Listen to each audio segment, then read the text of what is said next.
안녕하세요. 경기도에 사는 30대 여성입니다. 제가 오늘 이곳에 찾아온 이유는 살다가 어이없는 상황을 겪었기 때문이에요. 처음 만났을 때는 대학 동문 선후배 사이라면서 친한 척하던 예비시모가 우리 아버지를 보자마자 상견례 자리에서 결혼을 깨버렸어요. 아버지가 휠체어를 탄다는 이유만으로 말이죠. 이야기가 거기서 끝났다면 평생 가슴치며 한으로 남았겠지만 예비시모가 모르는 비밀이 있었어요. 그 비밀이 담긴 명함 한 장 때문에 예비시모는 그 자리에서 주저앉고 말았습니다. 순간의 선택이 평생을 좌우한다. 이런 문구 기억나시나요? 전자회사 광고였는데 찰나의 순간에 판단을 잘하라는 뜻이기도 하겠죠. 그때 예비시모가 다른 선택을 했더라면 저는 결혼을 하고 제가 평생 땅을 치며 후회했겠죠. 결국 예비시모도 순간 잘못된 판단과 선택으로 평생 나락으로 떨어져 버리고 말았습니다. 역시 사람을 겉만 보고 판단하면 안 되는데 어리석은 예비시모는 그런 선택을 했어요. 평생 머리카락을 쥐어뜯으며 괴로워했으면 좋겠네요. 오늘은 제가 겪은 어이없는 예비시모 이야기를 해드리려고 왔어요. 여기서 시원하게 털어놓고 가면 저도 이제 새 출발하려고요. 부디 제 이야기를 들어주시면 좋겠어요. 저의 예비시모는 허영심이 많고 콧대가 높은 사람이었어요. 처음 볼 때부터 자기 자랑이 심하더라고요. 그렇게 잘난 척 잘하는 사람을 처음 봤어요. 나 강남에 오래 살았고 이대 나왔어. 우리 친정아버지도 산부인과 의사였지.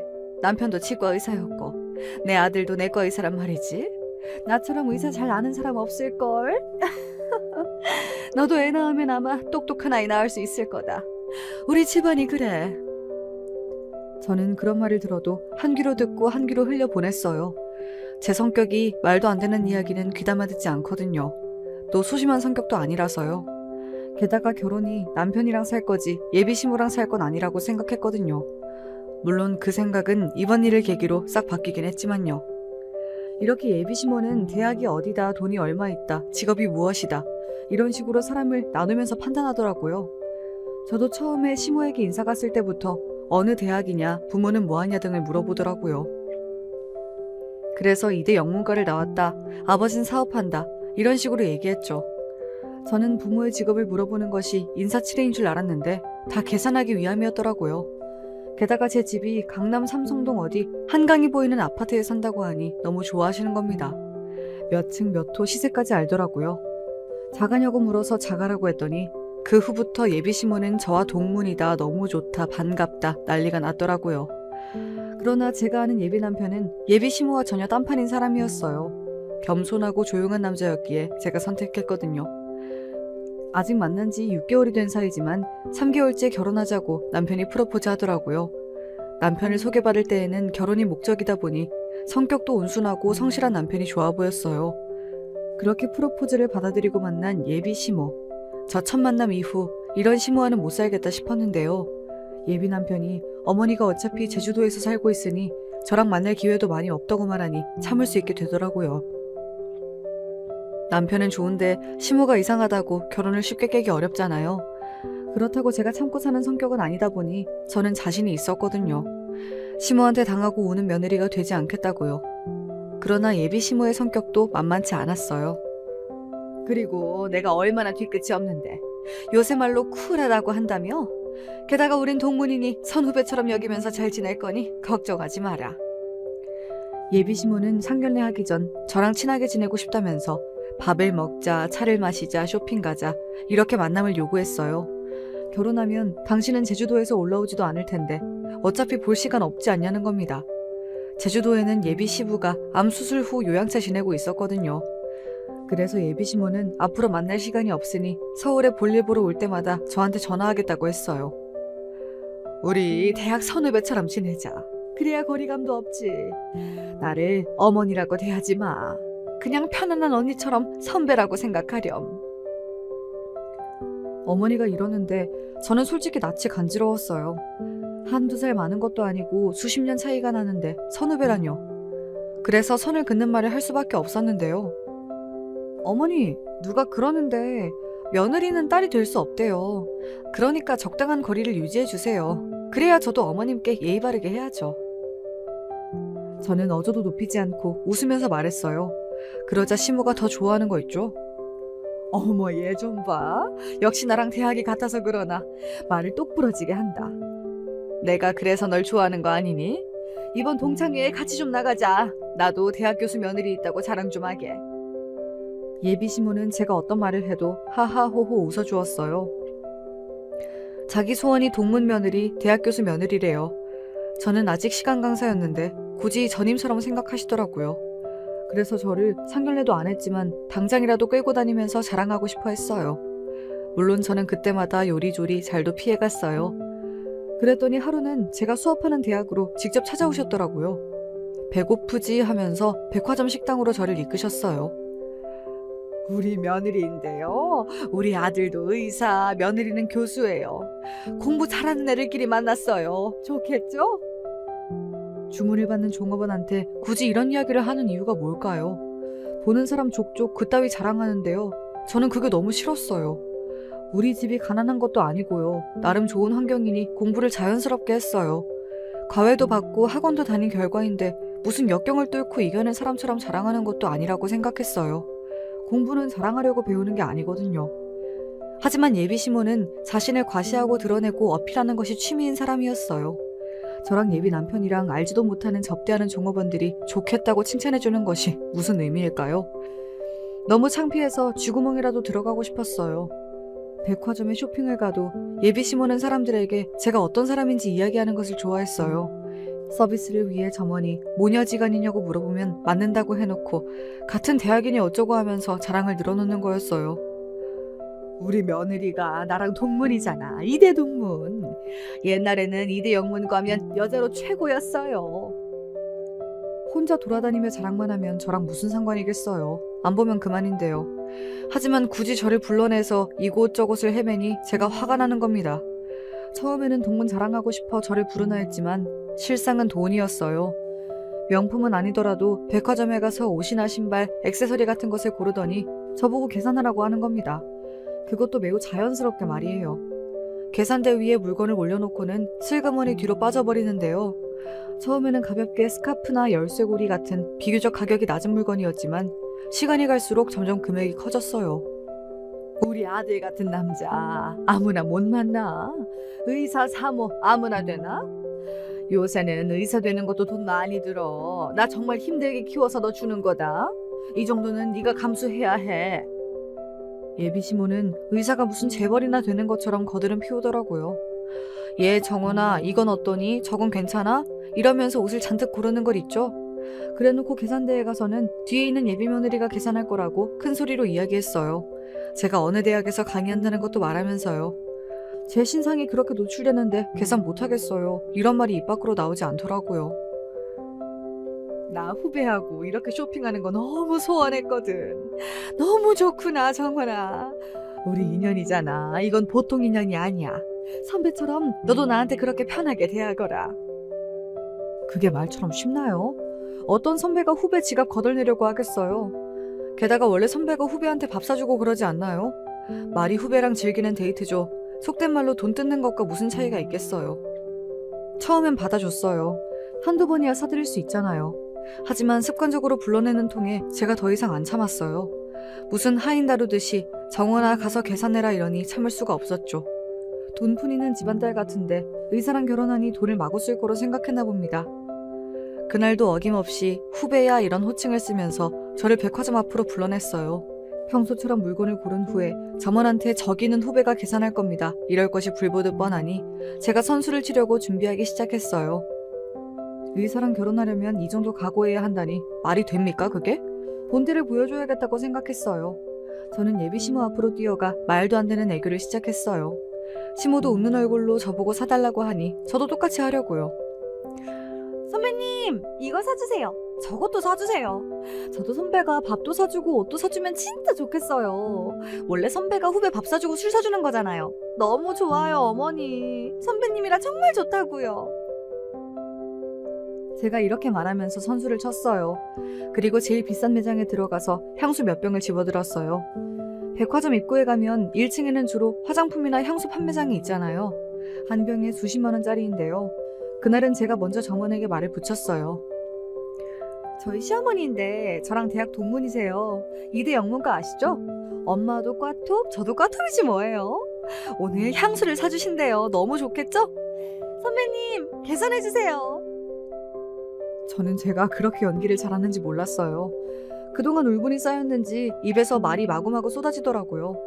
그날 백화점 주변에 같은 대학 동문이 있었다면 정말 죄송할 일이지만 저는 살고자 연기를 시작했어요.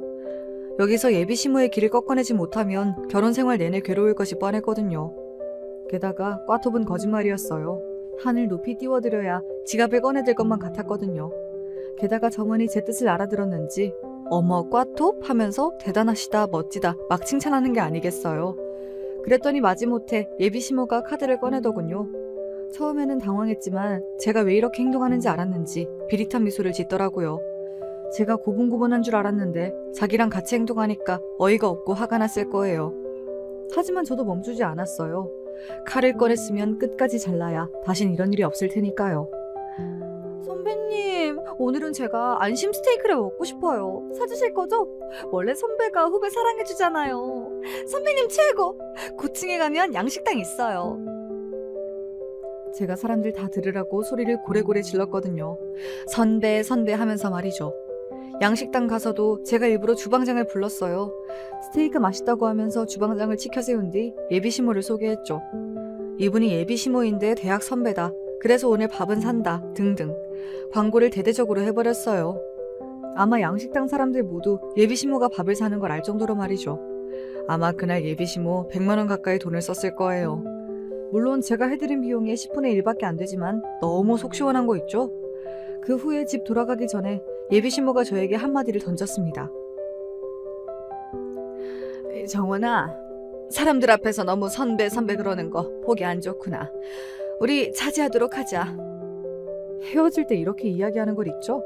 역시 거울 치료가 정신개조에는 중요한 건가요? 저는 또 헤헤 웃으며 다시 한번 쐐기를 받았어요. 네, 어머님이 그동안 저 데리고 다니면서 그러시길래 너무 좋아 보여서 저도 따라했거든요? 하지 말까요? 보기 안 좋으세요? 알겠어요. 선후배 사이 참 좋았는데 아쉽네요. 제가 그렇게 말하자 예비시모 표정이 일그러지더라고요.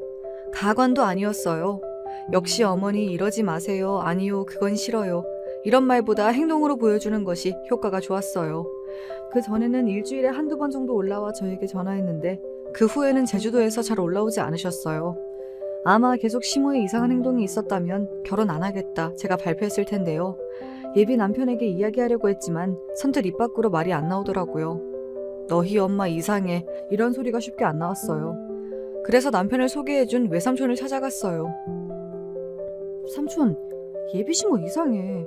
전원생활에서 서울로 안 올라올 줄 알았는데 맨날 올라와서 선배니 후배니 맨날 학연에 집착한다니까? 요샌 안 오시지만 언제 들이닥칠지 몰라. 이렇게 외삼촌한테 제가 따지면 속이라도 조금 시원해졌어요. 도대체 왜 이상한 예비 시모가 있는 남자를 소개했냐고요. 솔직히 어떻게 알겠어요. 시모가 어떤 인물이라는 걸요. 그래도 괜히 원망이라도 해야 속이 시원했어요. 외삼촌은 남편의 지도 교수예요. 외삼촌은 남편이 착실하고 예의 바르고 단정해서 조카의 짝으로 괜찮겠다 싶어 저를 소개해 주었어요. 외삼촌은 이혼남이고 아직 자식이 없었거든요. 특히 외삼촌과 저는 예전부터 우리 집에서 함께 살아서 그런지 더 잘 통하거든요. 엄마가 돌아가신 후에도 외삼촌은 계속 우리 집에 있었어요. 엄마가 죽고 나자 제 나이가 고작 15살이라 외삼촌도 선뜻 누나가 없다고 우리 집을 나가진 못했어요. 사춘기에다 엄마 잃은 슬픔이 있으니 얼마나 힘이 들었겠어요. 그렇게 제 마음을 잘 다독이게 도와준 것도 외삼촌이었거든요. 제가 대학을 졸업할 때쯤 외삼촌은 결혼하게 되었는데 2년 만에 결혼 생활에 마침표를 찍고 이혼남이 되어버렸어요. 남편을 소개할 당시 저희 아버지가 외손주 보는 게 소원이라고 하니 삼촌이 신랑감을 물색했어요. 솔직히 우석이만 좋으면 됐지. 나머지는 나도 모르지. 설마 시무가 같이 살자고 하겠어? 우석이도 자기 엄마랑 같이 안 산다고 했는데 그건 확실해. 자기 엄마 감당 아무도 못한다고 절대로 같이 안 산다고 했어. 뭐? 그 사람도 자기 엄마 이상한 걸 알고 있네? 무섭다 무서워. 그럼 이 결혼 해야 해 안 해야 해? 우석이는 좋잖아. 아니야? 솔직히 아직 너희 아버지가 누군지 말을 안 해서 그렇지. 나는 문제 없다고 생각해. 우석이는 진짜 내가 보증해. 설마 이상한 남자를 하나뿐인 조카에게 소개하겠니? 하늘에 있는 누나 무슨 낯짝으로 보려고. 하긴 삼촌 말도 맞았어요. 앞으로 남편도 바쁘고 저도 바빠지니 만날 일도 없다고 생각했는데요. 하지만 예비 시모는 이미 반격을 준비하고 있더라고요. 갑자기 저한테 전화가 왔어요. 서울인데 당장 만나야겠다면서요. 급한 일이라고 했어요. 저는 예감이 이상해서 예비 남편에게 이야기하고 같이 가자고 했지만 하필 급한 수술이 잡혀서 늦게 온다는 거예요. 저는 청심환까지 먹고 시모를 만났어요. 사람이 감이란 것이 있잖아요. 뭔가 기분이 나빠지기 시작했어요. 아니나 다를까요? 예비 남편이 근무하는 병원 근처 카페에서 만났는데요. 예비 시모는 이상한 말을 하기 시작했어요. 내가 그동안 고민을 해봤는데 제주에서 말고 이제 서울로 올라와서 살아야겠구나. 너희들 결혼하고 애 낳으면 관리하기도 어려우니까 말이야. 카페에 앉자마자 커피 주문도 하지 않았는데 이렇게 폭탄을 제 머릿속에 투하했어요. 그래도 일말의 희망, 같이 살자고는 하지 않겠지 싶었어요. 하지만 슬픈 예감은 언제나 적중하잖아요. 같이 살자는 거야. 무슨 집을 따로 얻어? 평생 같이 살자는 것도 아니고 당분간만이야. 저 나이 낳고 얼마 키우고도 나면 내가 내려가마. 저는 덜덜 떨리는 마음을 부여잡고 아이스 아메리카노를 주문하고는 다시 자리에 앉았어요. 그 자리에서 아악 하고 소리를 지를 뻔했기 때문이에요. 한 모금 마시면서 마음을 가다듬고 말하기 시작했는데요. 아버님 요양사 내려가셨는데 서울에 오시면 누가 돌봐드려요? 많이 좋아지셨어. 간병인도 잘해주니까. 그리고 주말에는 왔다 갔다 하면 되겠지. 그리고 정원이 네가 일해야 하니까 집에 내가 있어주면 도움이 되지 않겠니? 그동안 우리 선후배라서 친해졌잖아. 입은 웃고 있는데 속에서 천불이 나는 경험을 했습니다. 저는 종업원이 가져다준 아이스 아메리카노를 벌컥벌컥 마셨어요.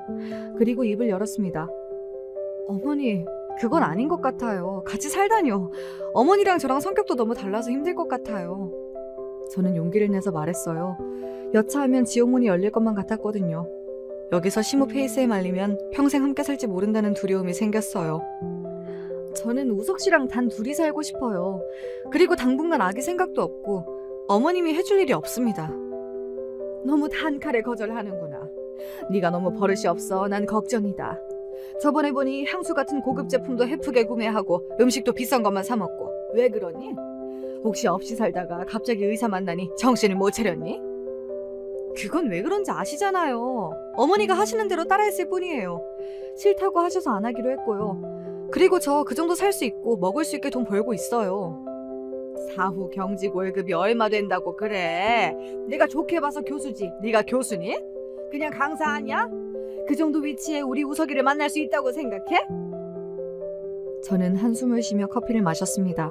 또박또박 대드는 것도 무의미하다는 생각이 들 정도였어요. 뱃속으로 쓰린 커피가 스며드는 기분이었습니다. 예비 시모는 아랑곳 없이 더 심한 말을 내뱉었어요. 의사 월급 많다고 그거 다 쓰게 되면 어쩌니? 게다가 친정엄마도 안 계신데 나라도 가르쳐줘야지. 안 그래? 가정교육은 중요한 거야. 내가 선배라서 도움을 줄 수 있고. 제가 가정교육 못 받았다고요? 제가요? 어머니, 예의 없게 한 행동이 하나도 없습니다.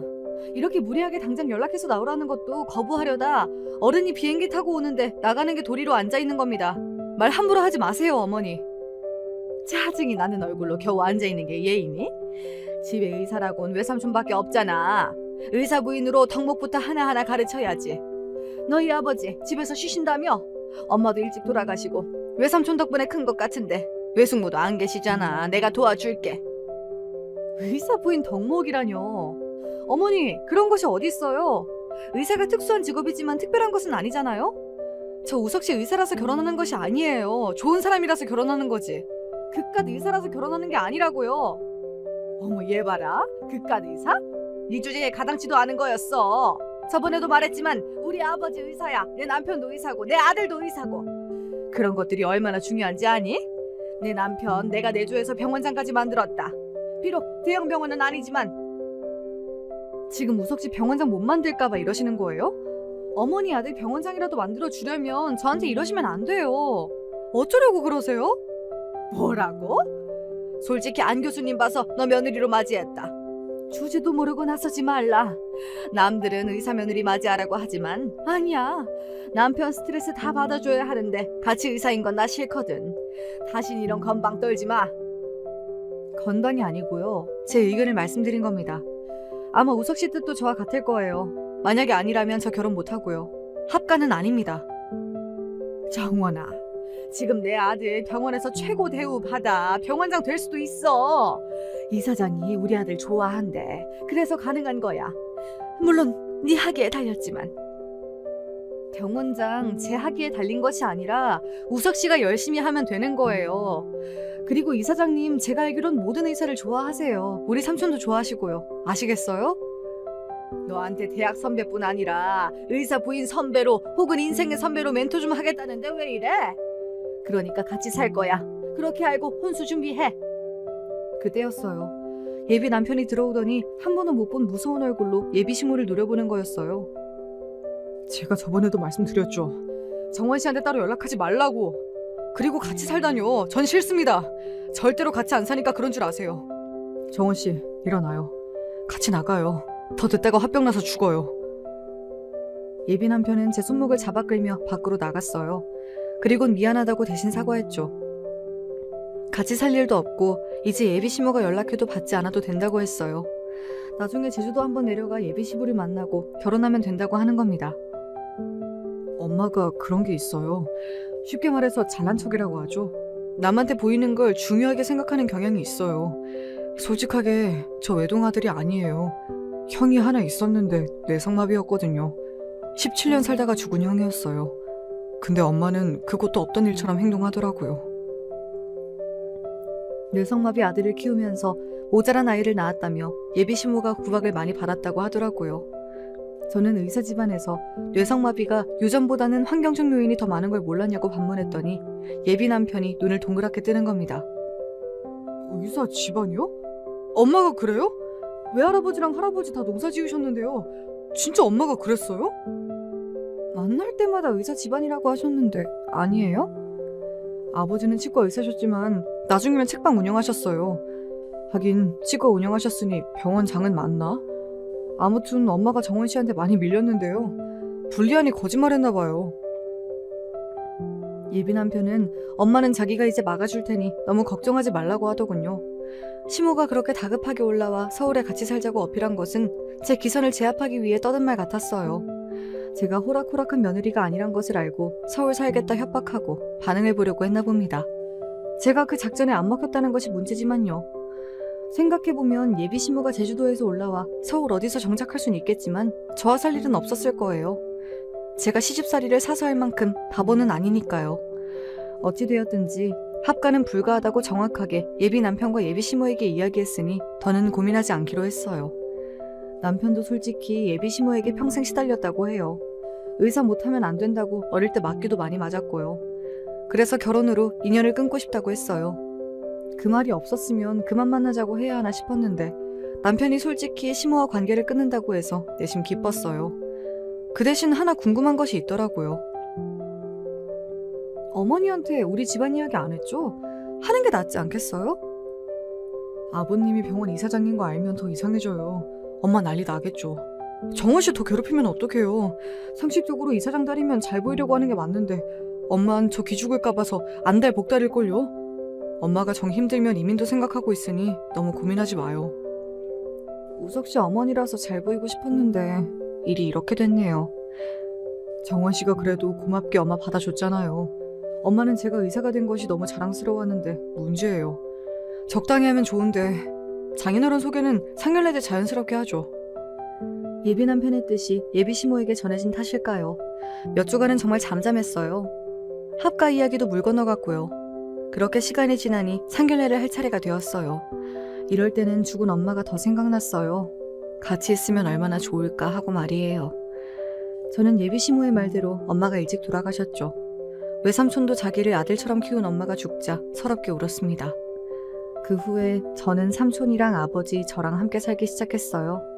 저는 엄마 잃은 불행 다음에는 더 심한 것들이 오지 않겠다 싶었지만 산 넘어 산이라고 아버지가 몇 해 전 교통사고를 당해서 하반신이 마비되어 불구가 되셨어요.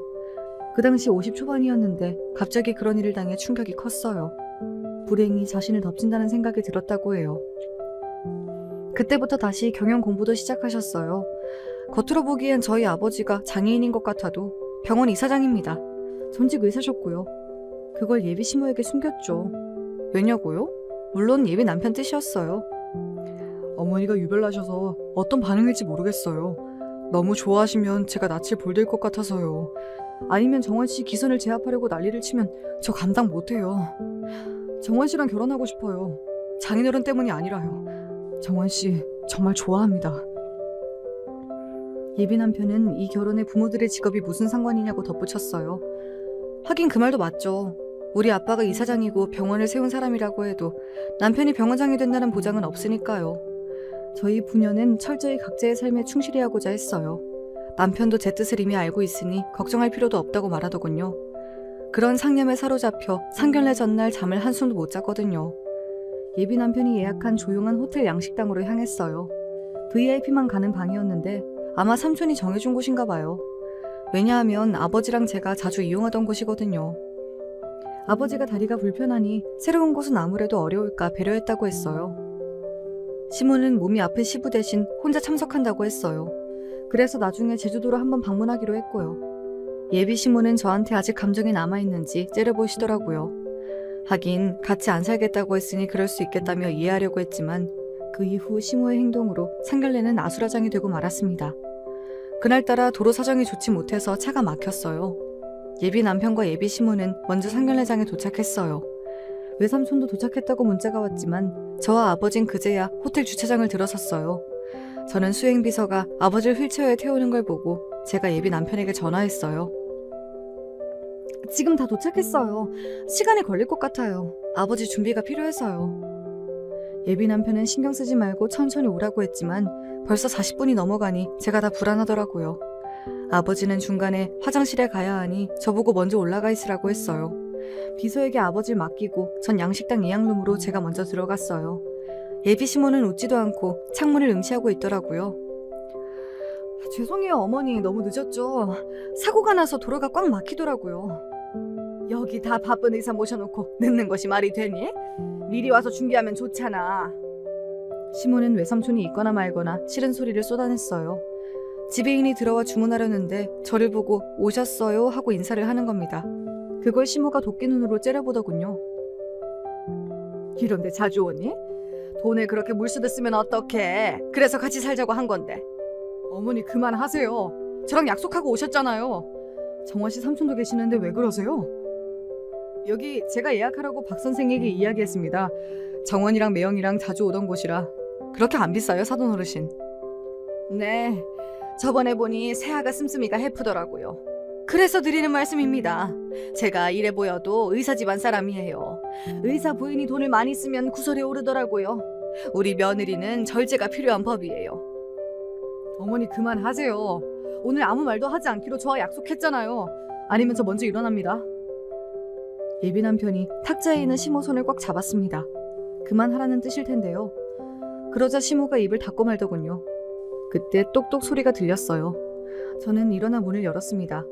비서가 휠체어를 밀고 들어왔어요. 안녕하세요. 정원이 아비 되는 사람입니다. 제가 몸이 이렇게 불편해서 늦게 왔습니다. 예비 남편은 벌떡 일어나 비서 대신 휠체어를 밀어 제 옆자리에 고정해 주었어요.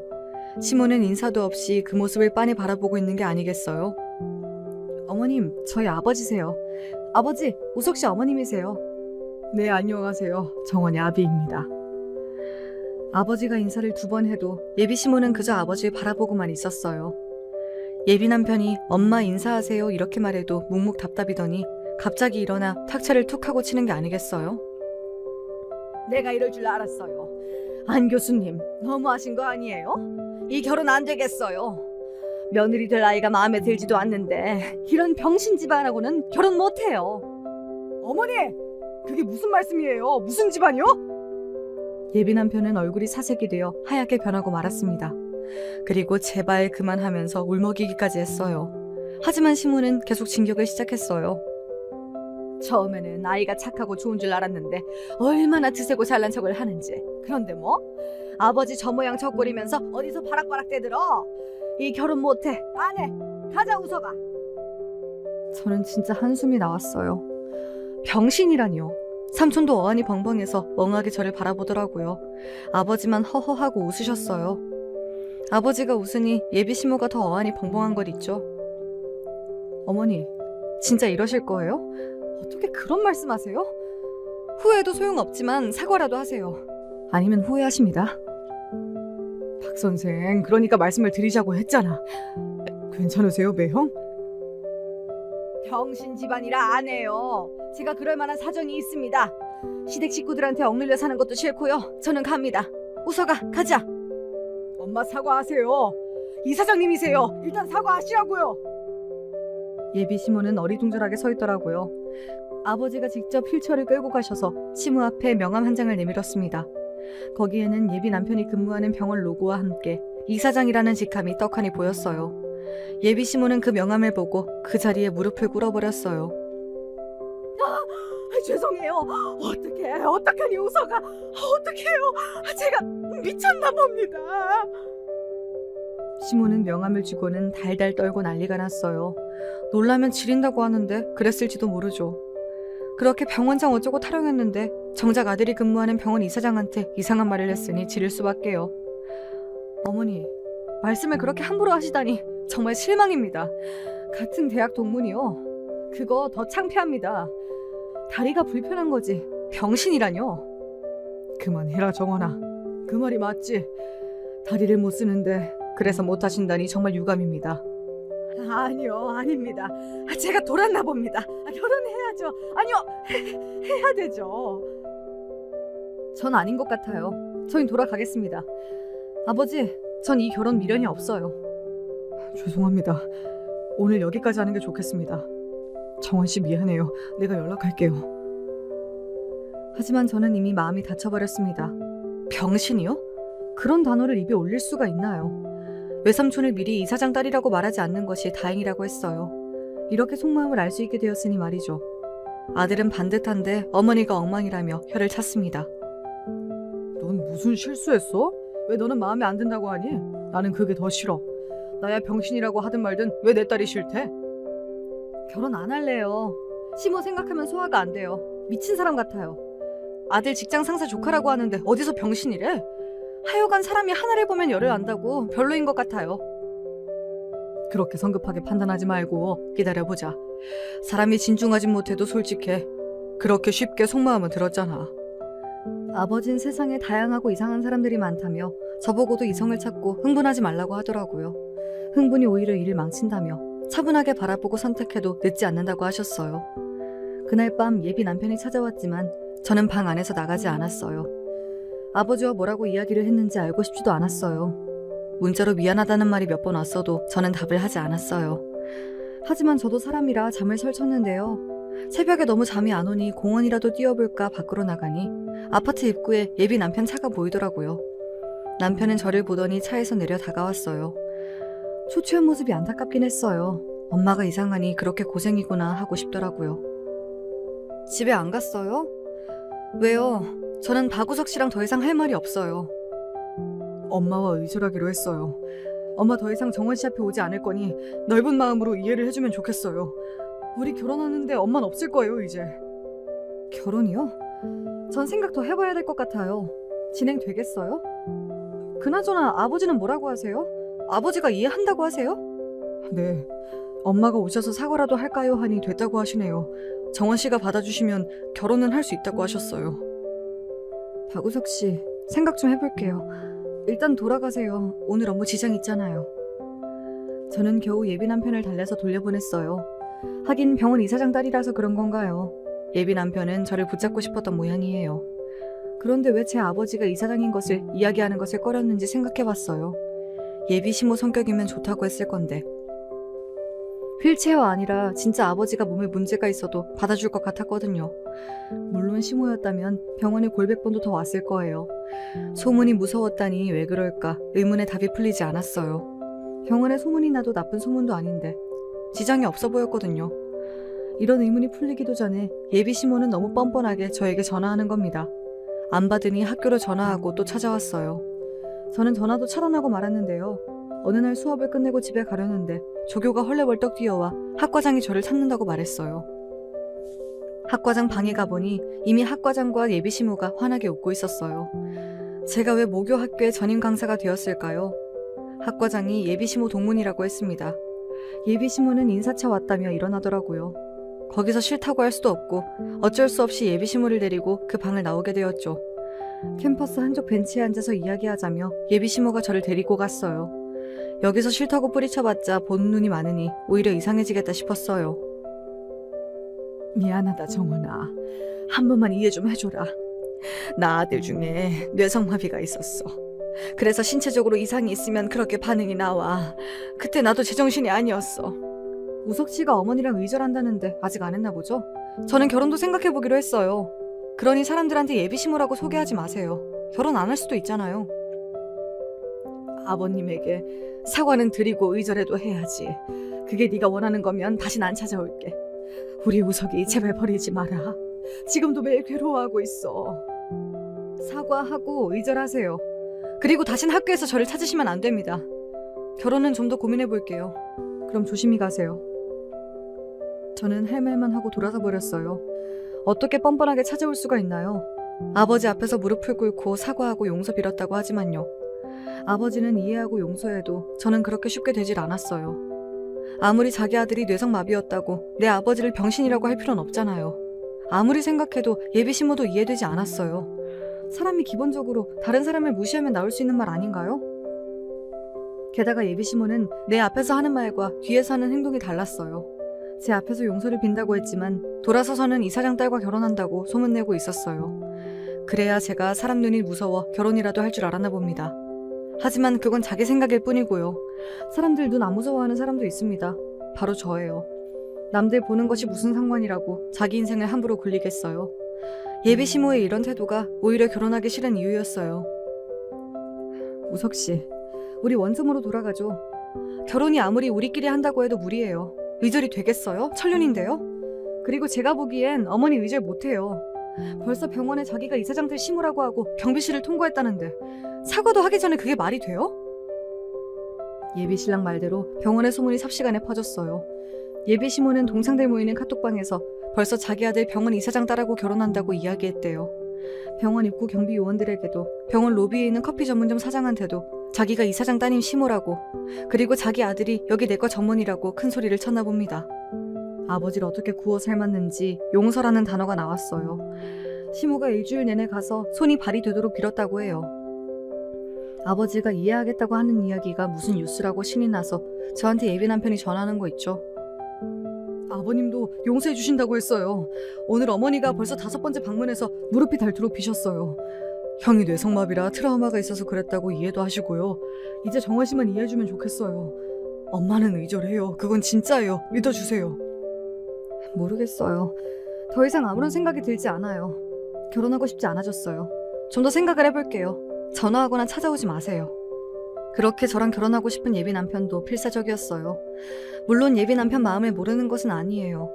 이사장 딸과 이대로 헤어지긴 싫을 수도 있잖아요. 아버지는 이미 소문이 날 대로 났는데 결혼 모를 수 있냐고 하셨고요. 예비 시모는 찾아오진 않더라고요. 이미 의절해서 다신 안 본다는 서약서를 예비 남편이 써왔다고 하더라고요. 솔직히 우석 씨 좋은 사람 같았어요. 실력 있는 의사고 허우대가 멀쩡했으며 주변 평판도 좋아요. 그래서 6개월 만난 사이며 결혼까지 염두에 두었는데요. 왜 찝찝한 기분이 드는 걸까요? 그 이유가 며칠 후에 밝혀졌어요. 아, 진짜 그 부모의 그 자식이 맞는 건가요? 거짓말을 밥 먹듯이 하는 것이 두 모자가 거의 똑같다는 생각이 들었습니다. 그날은 기말고사를 앞두고 집에서 시험 문제를 고르고 있던 일요일 오후였어요. 그때 외삼촌으로부터 전화가 왔습니다. 아버지 몰래 잠깐 나올 수 있냐는 겁니다. 아버지 몰래? 그런 말은 외삼촌이 지금까지 해본 적이 없는 말이었어요. 외삼촌이 만나자는 장소에 도착했어요. 중국집 예약된 방으로 가니 어떤 여자가 삼촌이랑 함께 앉아있는 게 아니겠어요? 처음에는 삼촌의 여자인가 싶었는데요. 그러기엔 여자가 너무 어렸어요. 20살 초반으로 보였거든요. 아버지 몰래 왜 나오라는 거예요? 그리고 이 여자분은 누구예요? 삼촌이 대답도 하기 전에 갑자기 등줄기에 땀이 하나 씩 지나갔어요. 이래서 여자의 감이 무서운 건가요? 그 여자가 누구인지 왜 저를 찾아왔는지 감이 슬슬 오기 시작했어요. 여러분도 감이 오시죠? 정말 예비 남편이랑 사귀고 있던 여자라는 겁니다. 임신 8개월이라고 하던데 저는 헛웃음이 나오더라고요. 미안하다 정원아. 10길 물속은 알아도 1길 사람 속은 모른다더니 진짜 미안해. 이 친구 우리 병원 간호사였는데 임신이래. 박 선생 아이란다. 그래도 임신은 너 만나기 전에 한 거더라고. 저는 말 없이 그 여자를 쳐다봤어요. 제가 못된 사람인가요? 갑자기 잘난 척하는 예비시모가 떠올랐어요. 간호대학원이나 나온 여자도 아니고 간호조무사라는데 나이도 20대 초반. 여자는 아예 작정하고 덤빈 스타일로 보였지만 울고 있더라고요.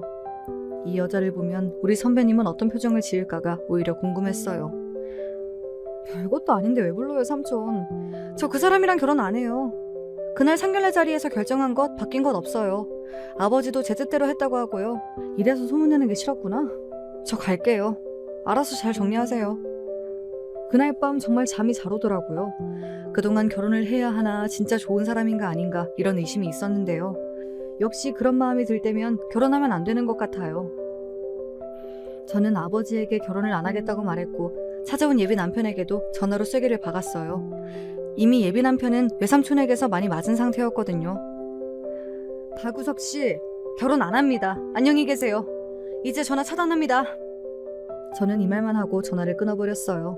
정말 자유였죠. 곧 방학이 다가왔고 저는 다음 학기에 지방대학 전임교수로 발령받았는데요. 저는 아무도 모르게 아예 집으로 옮겨버렸어요. 예비 남편은 매일 아파트 앞에서 진을 치고 있다가 경찰에 의해 쫓겨났다고 했어요.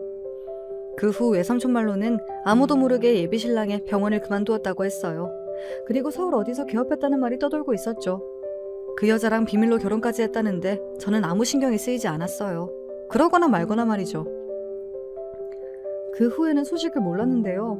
시무는 총 동창회에서 자취를 감췄다고 합니다. 이사장 딸과 결혼 앞두고 배부른 간호조무사가 나타났으니 무슨 삼류 드라마에서나 나올 소재잖아요. 하지만 현실은 이사장 딸은 그런 의사와 결혼하지 않거든요. 그런데 말이죠. 예비 남편에 대해선 미련이 없는데 가끔 예비 시모가 생각났어요. 너무 싫어해서 그런 건가요? 자동차 고장으로 그날따라 터미널을 이용해 학교 통학을 했는데요. 시간이 남아서 터미널 아래 상가에 쇼핑하러 갔습니다. 가볍게 입을 면티를 사려고요. 근데 거기서 그 예비 시모를 딱 마주쳤어요. 서로 말은 안 했지만 알아보긴 했거든요. 시모는 아이를 안고 있었어요. 그 옆에는 시모와 비슷한 나이의 사람이 있었고요. 아기용품을 사러 왔는지 아무튼 한 보따리 들고 제 옆을 지나쳐갔어요. 백화점에서 당당하게 저한테 후배 선배 하던 시모가 아니었어요. 외삼촌 말로는 그 여자가 애만 낳고 도망갔다고 해요. 예비 시모를 보고 식겁을 한 모양이에요. 그래서 그 예비 시모가 병든 남편의 아이 그리고 자기 아들까지 건사하느라 폭삭 늙었다고 했어요. 그니까 왜 병신이라고 해서 이 사단을 만들긴. 그 말을 했으니 다행인 거지. 그 아이 나중에 업고 찾아와봐, 병원으로. 아님 식장으로. 생각만 해도 소름이 돋는다. 하도 결혼하라고 하니 해볼까 하고 소개받은 내가 바보지. 그 간호조무사가 2억 뜯어갔다는데 아주 박선생 선볼 때마다 와서 난리를 치나봐. 너랑은 사귀는 줄 몰랐대. 아무튼 매형 귀에 안 들어가서 다행이지. 아님 나 죽었다. 그때도 그런 시댁 자리에 너 시집 보낸다고 나 진짜 귀에 피가 나도록 잔소리 들었거든. 그동안 모아둔 재산 남편 병원비로 날려 여자한테 돈 뜯겨 애 키워야 해. 아마 시모는 똥줄이 타겠죠. 알아서 혼이 나니 전 미움도 없더라고요. 사람이 마음을 잘 써야죠. 그리고 상황 판단을 잘해야 할 것 같아요. 요새는 연애도 시작했는데요. 이번에는 남자 어머니 먼저 만나보려고요. 자라보고 놀란 가슴 소뚜껑 보고 놀란다고 하잖아요. 지금까지 제 이야기 들어주셔서 감사해요.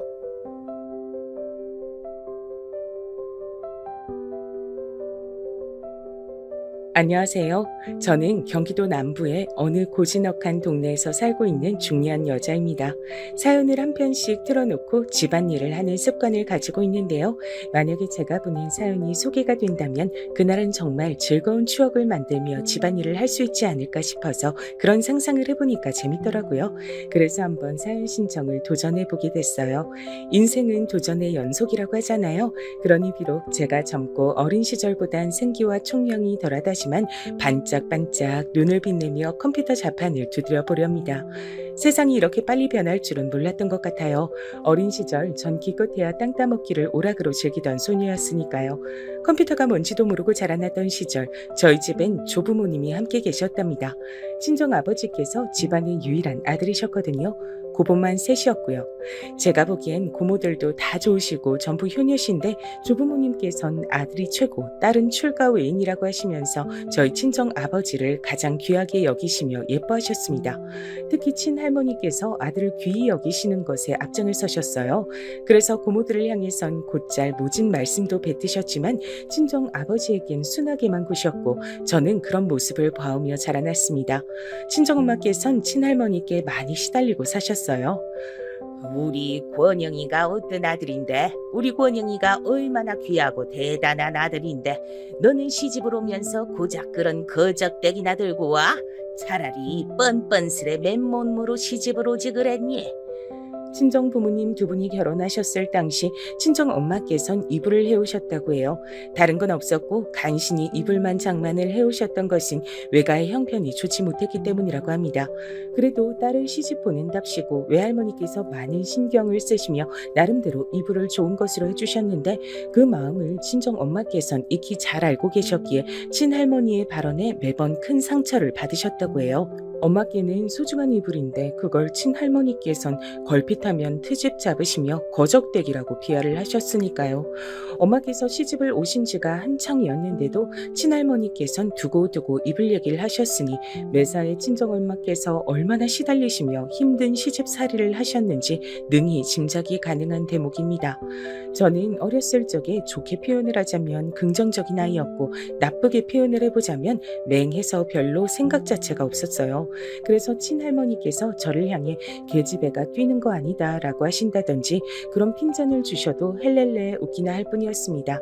친할머니께서 서열이 훨씬 위라서 친정 엄마께서 꼼짝을 못하고 당하고 사신다는 것 정도야 당연히 저도 본능적으로 알았지만요.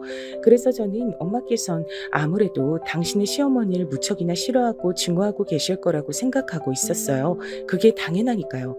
근데 사람의 마음이란 한 갈래로만 나와 있지 않다는 걸 전 곧 알게 됐습니다. 친할아버지께서 어느 날 갑자기 사고를 당해 돌아가시는 일이 생겼어요.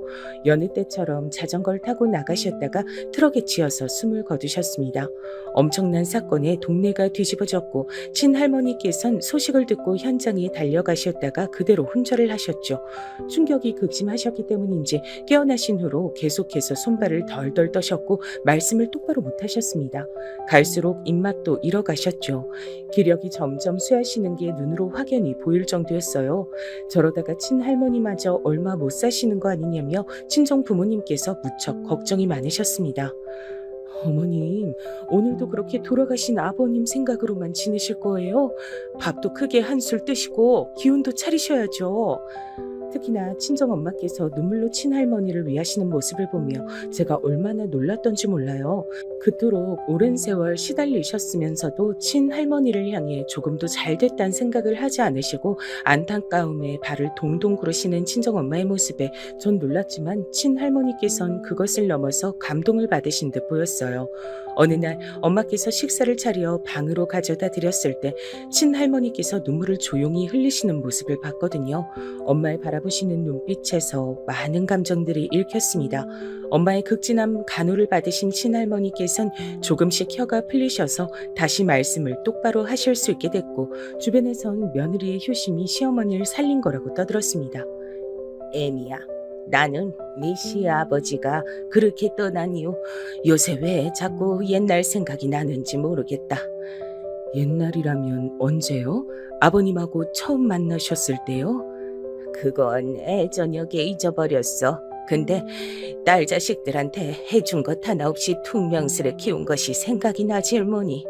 딸은 어차피 출가 외인이라 없는 형편의 공부를 아예 시킬 필요가 없다고 못을 일찍이 박았던 게 왜 자꾸만 생각이 나던지. 너는 왜 아들이 아니고 딸로 태어났냐면서 내가 딸들한테 구박을 해댔던 것이 요새 자꾸만 생각이 나서 내가 마음이 불편하고 계속 입맛도 없고 그렇다. 저승에서 네 시알비가 딸한테 미안하단 소린 못하고 여기 와버렸으니 어쩌나 라고 나한테 한숨을 푹푹 쉬어대는 것만 같아. 그렇게 모진 태도로 딸 자식들을 키우면 안 됐던 것인데 네가 지금 나한테 잘 대해주는 것을 보면서 나도 참 이런저런 생각이 많이 드나 보다. 저는 어느 날 두 분의 대화를 듣게 됐죠. 그래서 할머니께서 고모들과 함께 난생 처음으로 여행을 떠나기로 결정하셨다는 이야기를 며칠 뒤에 전해 들었을 때 금세 납득을 했습니다. 할머니께선 이런저런 생각이 많이 드셨던 거죠. 그렇게나 모진 소리를 많이 듣고 사셨던 고모들인데도 할머니께서 함께 나들이를 다녀오자고 청하시자 세 분 다 무척이나 기뻐하시면서 즉시 준비를 하셨다고 하더라고요. 전 엄마에 이어 또 한 번 사람의 마음이란 이상한 거라고 생각이 들어 놀랐습니다. 그래서 이번엔 엄마께 한번 여쭤봤어요. 할머니께서 그렇게나 사람을 힘들게 하시고 못되게 구셨는데도 왜 좋아하고 따르는지 이해가 안 간다고요. 그랬더니 엄마께서 싱긋 웃으시며 저와 눈을 맞추시고는 저에게 이런 질문을 던지셨어요. 민정아, 너는 이 다음에 커서 어떤 사람하고 결혼할 거야? 당연히 사랑하는 사람이요. 아마도 결혼할 만큼 사랑하는 사람이겠죠? 사랑하는 사람하고 우리 민정이가 결혼했다 치자. 근데 결혼 생활 도중에 힘든 일이 자꾸만 일어나는 거야. 사랑을 해서 결혼을 했는데 그 사람이 민정이를 자꾸만 힘들게 하는 거지. 그럼 민정이는 어떻게 할 것 같아? 네? 제가 사랑하는 사람이 저를 힘들게 해요? 그렇다면 결혼을 후회할 것 같아요. 괜히 결혼했다고 하면서 결혼 생활을 끝내고 싶어질 것 같아요. 정확히 봤어. 사랑이란 건 겨우 고작 그런 것인 거야. 결혼을 하게 할 만큼 대단한 감정이기도 하지만 한순간 식어버리고 사랑이 나쁜 감정으로 변하기도 한단다. 사랑했던 만큼 상대에게 실망해서 그래. 그렇다면 어떻게 해야 그렇게 되는 걸 막을 수 있을까? 애초에 어떤 마음으로 결혼해야 될까? 그건 바로 민정아, 엄마 생각엔 있지? 희생이야. 내가 이 사람과 결혼하면 내가 더 희생하고 살 수 있을 것 같다는 생각이 들 때 그런 생각 드는 사람하고 결혼을 하는 거란다. 희생이란 쉽게 말해 나보다 상대를 더 위하는 마음이야. 이런 희생 없인 사랑을 이어갈 수가 없어. 알 것 같아요. 그러니까 엄마나 고모들은 희생을 할 줄 아는 분들이란 거죠? 맹하기로 동네에서 소문이 났던 제가 웬일로 일찍 깨달음을 얻고서 그렇게 반문했을 때 친정엄마께선 즉답을 해주진 않으셨지만 긍정의 뜻과도 같은 미소를 저에게 보내주셨죠. 그 후로 저는 그 가르침을 가슴에 새기고 살았습니다. 만약 할머니께서도 이 희생을 당신의 아들에게만 펼치지 말고 딸들과 며느리에게도 베푸셨다면 많은 상황들이 달라졌을 거란 생각이 들었어요. 그래서 할머니께서도 희생이란 것을 배우시고 변하시는 모습을 보고 싶다는 마음도 얼핏 품었죠. 저도 할머니와 왠지 가까워지고 싶다는 생각을 품었던 때 또 한 번 슬픈 일이 닥쳤습니다. 고모들과 먼 지방 지역으로 여행을 가셨던 할머니께서 낙상사고를 당해 돌아가신 겁니다. 뿐만 아니라 큰 고모 역시도 발을 헛디뎌 추락하시던 친할머니께 빠르게 다가가 도우려고 하시다가 같이 떨어지고 마셨죠. 할머니께선 현장에서 바로 돌아가셨고 고모께선 병원에서 사흘을 버티시다 하늘나라로 떠나셨습니다. 다른 고모들이 알려주시길 할머니와 여행을 가게 됐을 때 유독 큰 고모께서 싱글벙글 웃으시며 기뻐하셨었대요. 아이고 참나, 진짜 인생은 오래 살고 볼 일이야. 내가 이 나이 먹고서야 우리 엄마 관심 다 받아보네. 하늘에서 우리 아버지가 아주 신기하실 일이야. 집안의 장녀로서 온갖 굳은 일을 다 도맡아 하시면서 크셨다고 하던데 그럼에도 늘 엄마를 영원히 짝사랑하는 딸의 모습을 하고 계셨던 게 큰 고모라고 들었습니다. 할머니와 함께 여행을 가기 위해 모자도 새로 구입하시고 운동화도 깨끗하게 빨아서 신고 가셨다는 얘기를 들었을 때 모든 가족들이 흐느껴 울었습니다. 너무 슬펐어요. 왜 이런 슬픈 일이 세상에 벌어져야 하는지 이해를 할 수 없었고 열심히 잘 산다고 해도 이렇게 사고를 당해 떠나면 한순간 끝나버리는 것이 인생인 것만 같아 전 한동안 허무주의에 시달렸습니다. 제가 이런 얘기를 하는 것은 고졸로 끝난 저의 학력에 대한 변명일 수 있겠어요. 전 학창시절을 심적으로 방황하며 보내고 말았고 부모님께선 저에게 감사하고도 슬픈 말씀 건강하기만 해라 소리를 항상 하셨을 뿐이었습니다. 어디 안 아프고 건강하게 살기만 해도 그것 또한 인생의 복이라고 하셨죠. 제가 느끼기에 원래 그런 식으로 생각하시던 분들은 아닌 것 같았는데 집안에 일어난 일련의 사건들이 저뿐만 아니라 두 분도 변화시킨 듯 했습니다. 전문대를 가려면 갈 수 있었지만 시간 낭비가 될까봐 그러지 않았고요. 대신 대학 간 친구들이 공부할 때 전 좀 더 이르게 사회생활을 시작했습니다. 열심히 일을 하다 보니 고졸 출신이라는 한계에 더 부딪힐 때도 있어 마음이 복잡하긴 했으나 그렇다고 해서 멈춰선 적은 없었네요. 허무주의에 시달리며 학창시절을 많이 허비하고 말았다는 생각이 늘 있었거든요. 그래서 이젠 좀 열심히 살고 싶었습니다. 그러다 보니까 절 좋게 봐주는 눈길들이 생겨나기 시작했고 저에게 남자 소개도 종종 들어오게 됐어요. 거절을 할 때도 있었고 궁금해서 만나볼 때도 있었습니다. 그러다 만나게 된 남자가 남편이었죠. 솔직히 밝히자면 전 처음부터 남편이 마음에 들었습니다. 어느 부분이 그랬는가 하면 대학도 잘 나왔고 직장도 괜찮은데 어딘가 성격이 허술하고 사회생활에서 상처도 잘 받는 편이라 제가 왠지 지켜주고 보듬어줘야 할 것만 같았거든요. 그런 부분에서 반전 매력을 느꼈고 모성애 비슷한 게 발동되었던 듯 싶어요. 좋은 마음으로 만나다가 결혼 얘기가 나오게 됐고 남편이 자기 집안은 자기가 알아서 설득하겠다고 그랬어요. 저는 웬 설득이 필요한가 싶었는데 나중에 겪어보니까 알겠더라고요. 만만치 않은 집안이었으니까요. 하지만 제가 나쁘끄럽게도 아직 부부가 되기 전인데 임신을 하고 말았습니다.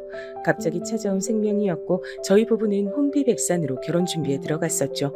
친정 부모님께선 저에게 축복의 말씀만 해주셨지만 시댁 식구들은 거의 저를 저주하다시피 했습니다. 특히 시어머니요. 너는 뱃속 아이가 외탁하지 말고 친탁하길 바라면서 태교해라. 알았니? 네? 아이가 꼭 친탁을 해야만 하나요? 당연하지. 그럼 설마 아이가 고졸인 널 닮는 비극이라도 벌어지길 바란단 거야? 고졸 소리에 제 속이 끓어올랐죠.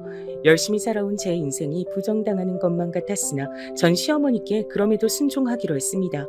이런 건 좀 웃긴 얘기 같지만 돌아가신 제 친할머니가 떠올랐거든요. 고모들에게 막말은 퍼부으시고 친정 엄마를 못살게 구셨던 어렸을 적 봤던 친할머니와 시어머니가 어딘가 닮아 있었습니다. 저는 사랑에는 희생이 필요하다는 친정 엄마의 말씀을 떠올리며 제가 참는 결혼 생활을 하기 시작했어요.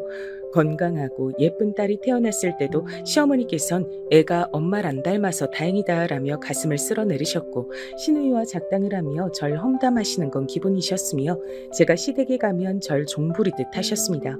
저는 육아부터 온갖 집안일, 심지어는 직장까지 다녀야 하는 그렇게 살아야 하는 사람이었으나 당신의 아들에겐 한없이 너그러우셨죠. 저에게 항상 우리 아들 밥 잘 차려라 말씀을 잊지 않고 하셨던 시어머니의 그때 음성이 오늘따라 선명하게 떠오르네요. 너는 애도 낳았으면서 어쩜 이렇게 빠릿빠릿하지 못하고 행동이 여태굼뜨니? 뭘 알려주면 제대로 한 번에 해내는 꼴을 본 적이 없어. 역시 가방끈이 짧으니까 매사에 생각하고 행동하는 수준도 짧은 것이겠지. 그렇다고 집안이 받쳐주기를 해 뭐를 해? 제 자존심을 짓밟아 놓는 잔소리를 들으면서도 제가 참았습니다. 그러면서 살았네요. 가정의 평화를 지키는 게 제 자존심을 챙기는 것보다 훨씬 더 중요하다고 생각을 해서 그리했습니다. 언젠가는 시댁 식구들이 절 좋아하고 반겨주고 알아주는 날이 올 거라고 믿은 것도 있었습니다. 가면 갈수록 사람이 무심해지고 시큰둥해지고 가정일에 소홀하기만 한 남편이었지만 그럼에도 제 남편이고 제 아이의 아빠란 이유로 항상 존중을 다해주었습니다. 하나부터 열까지 제가 더 많이 희생하는 나날이었지만 속으로 괜찮다고 여기면서 지냈어요. 커가는 딸의 모습을 보면서 웃는 것이 제 유일한 낙이었죠. 딸은 무척 총명한 아이였어요. 특히 말을 또박또박 잘했답니다. 희생이 미덕이란 생각만으로 결혼 생활을 참아내기 힘들 때에는 딸을 키우는 보람을 떠올렸습니다.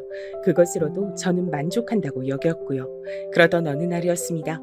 딸이 유치원에서 그림을 그렸는데 너무 잘 그려서 선생님한테 칭찬을 엄청나게 받았다면서 무척 뿌듯해하는 거예요.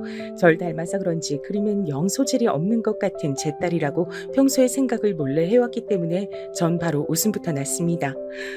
우리 수민이가 그림으로 그렇게나 칭찬을 받았단 말이야? 대체 무슨 그림일까? 엄마 생각엔 저번처럼 꽃을 그린다고 해놓고 지렁이를 그려온 게 아닐까 싶은데? 아니 엄마, 이번엔 사람을 그렸단 말이야. 이것 봐, 내가 제일 잘 그렸다고 선생님이 나 칭찬해 주셨어. 색깔을 이렇게 여러 가지로 쓴 건 나뿐이래. 어머, 그렇구나. 진짜네? 우리 수민이가 이렇게나 알록달록하게 색깔을 쓸 줄 알았어? 대단하다. 우리 수민이 정말 멋진데? 근데 무슨 사람들을 그린 거야? 유치원 선생님들하고 친구들이야? 엄마, 딱 보면 모르겠어? 선생님도 내가 뭘 그렸는지 못 맞히던데? 어른들은 다 봐본 것 같아. 이거 우리 가족이잖아. 내가 가족 사진을 직접 그린 거란 말이야. 뭐? 이게 우리 가족 사진이었어? 아이고, 엄마가 미안해, 수민아. 엄마가 눈이 나빠서 얼른 못 알아봤나 봐. 지금이라도 잘 살펴볼게. 어디 보자. 여기 귀여운 공주님이 우리 수민이구나. 그럼 여기 옆에 꼬마 왕자님은 누구야? 그건 해피. 해피는 털이 갈색이니까 머리카락을 갈색으로 해줬어. 키우는 강아지도 가족이라고 넣어준 것도 모자라 강아지 모습이 아니라 사람 친구처럼 그려 넣어준 딸의 마음이 예쁘게 느껴졌어요. 이게 바로 순수한 아이의 동심이구나 싶었습니다. 아이의 눈으론 제 남편도 아주 근사하게 보이는 것인지 실제보다 왠지 모르게 풍채가 좋아 보여서 제가 피식 웃었습니다. 남편의 옆에 그려진 여자, 그게 바로 뻔히 저였죠. 우리 수민이가 엄마를 이렇게 이쁘게 그려줬어? 역시 우리 수민이가 최고야. 엄마 너무 행복하다. 그럼 엄마 옆에 있는 이 사람은 누구야? 이모야? 아님 고모야? 꽃집 엄마잖아. 엄마는 그것도 못 알아봐? 꽃집 엄마라니? 그게 누군데? 꽃집에서 일하시는 분인가? 엄만 진짜 바보야. 내가 지금 엄마 말고 꽃집 엄마 얘기하는 거잖아. 나한테는 엄마가 2명이니까. 엄마가 2명이라니. 우리 수민이가 유치원에서 재밌는 농담을 배워왔네. 수민아, 세상에 엄만 1명뿐이야. 다른 사람을 두고 엄마라고 부르면 안 되는 거야. 꽃집 이모, 꽃집 아주머니 이렇게 불러야지. 아닌데. 나는 엄마가 2명이니까 꽃집 엄마한테 엄마라고 하는 거야. 난 맞게 말을 했는데.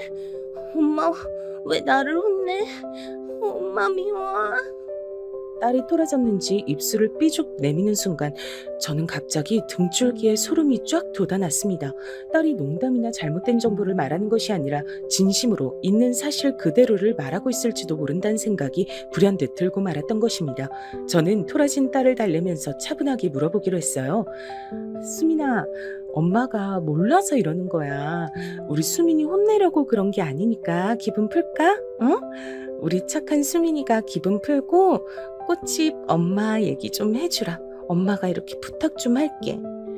꽃집 엄마가 도대체 무슨 존재인지 알고 싶었습니다. 그리고 입을 연 딸에게서 들은 얘긴 제 상상을 초월하는 내용이었습니다. 딸이 해준 이야기에 따르자면 남편에겐 저 말고 다른 아내가 있으며 시댁 식구들도 모두 그 존재를 알고 있는 것이었으니까요. 저는 분노인지 충격인지 모를 것으로 덜덜 떨리는 제 몸을 억지로 가라앉히며 그 꽃집 엄마를 언제부터 알았는지 물어봤죠. 딸이 하는 이야기로는 일단 1년은 충분히 넘은 것 같았습니다. 그리고 가장 저를 망연자실하게 만들었던 건 이야기를 다 털어놓았던 딸이 갑자기 아차 하는 얼굴이 되었을 때였습니다. 아, 맞다. 이거 엄마한테 해주면 안 되는 얘긴데? 아, 내가 실수했다. 아, 큰일 났다. 엄마한테 알려주면 큰일이라고 아빠가 그랬는데, 아, 다들 나한테 이야기하지 말라 그랬는데, 아, 내가 까먹고 실수해버렸어. 그래, 우리 수민이한테 아빠가 꽃집 엄마 얘기를 절대 하면 안 된다고 그랬나 봐. 또 누가 수민이한테 그런 부탁을 했어? 응? 얘기하고 다니면 안 된다고 누가 그랬는데? 엄마한테 말해줘봐. 엄마가 비밀 지킬게. 우리 수민이야 얘기했다고 절대 알리지 않을 거야. 우리 둘만의 약속이야. 진짜? 정말이지? 그럼 약속해. 내가 얘기한 거 엄마가 비밀 꼭 지켜주기야. 꽃집 엄마 얘기를 하면 안 된다고 할머니가 제일로 나한테 많이 그랬단 말이야. 예상은 했으나 역시나 시어머니가 거론이 되자 저는 끓어오르는 화를 참느라 죽는 줄 알았습니다. 머리가 깨질 듯이 아파왔고 도저히 안 되겠어서 이웃집 애기 엄마한테 찾아간 다음 딸을 몇 시간 정도만 부탁했습니다. 그리고 저는 냉정해지려고 애를 썼어요. 그간 저는 남편이 바람을 피운다고 차마 생각도 하지 못한 채로 지냈었고 설마 딸에게서 엄마 취급인 내연녀가 존재하며 시댁 식구들도 다 알고 있단 충격적인 사건을 맞이할 거라곤 꿈에서조차 상상하지 못한 바였습니다. 어디까지 현실일지 그것부터 따져봐야 할 것 같았어요. 저는 인터넷을 통해서 배우자의 바람을 알게 된 사람들이 가장 먼저 어떻게 행동하는지를 찾아봤습니다. 그랬더니 주의할 점이 있더라고요. 바람을 알게 됐다고 해서 절대로 흥분하거나 경거망동해선 안 된다는 것이었죠. 그랬다가 괜히 일도 그르치고 심지어는 역으로 공격을 당하는 경우도 왕왕 있는 모양이었습니다. 저는 인터넷에 올라온 사람들의 뼈가 되고 살이 되는 조언을 보며 애써 냉정을 유지하기로 했습니다. 하지만 당장 퇴근해서 돌아온 남편을 보면 이성을 잃고 사실 여부를 제가 따지게 될 것만 같아 걱정이었죠. 그러나 이런 제 걱정이 참으로 무색한 것이었습니다. 퇴근 시간이 됐는데 남편에게서 연락이 왔어요. 나 갑자기 회식이 잡혀버렸네. 이렇게 갑자기? 무슨 회식을 금요일도 아니고 수요일에 하는 거야? 저번에도 몇 번 이런 적 있었잖아. 오늘 아무래도 늦게까지 회식 달릴 것 같으니까 수민이하고 당신하고 먼저 자고 있어도 돼. 생각해보니까 뜬금없이 회식이 잡혔다고 말을 해오던 남편의 전적이 몇 번 있었죠. 그런데 그땐 아무렇지 않게 생각이 됐건만 지금은 입장이 다르더라고요. 손이 다 떨려왔습니다. 정말로 회식을 가는 게 맞는 건지부터 의심이 들었어요.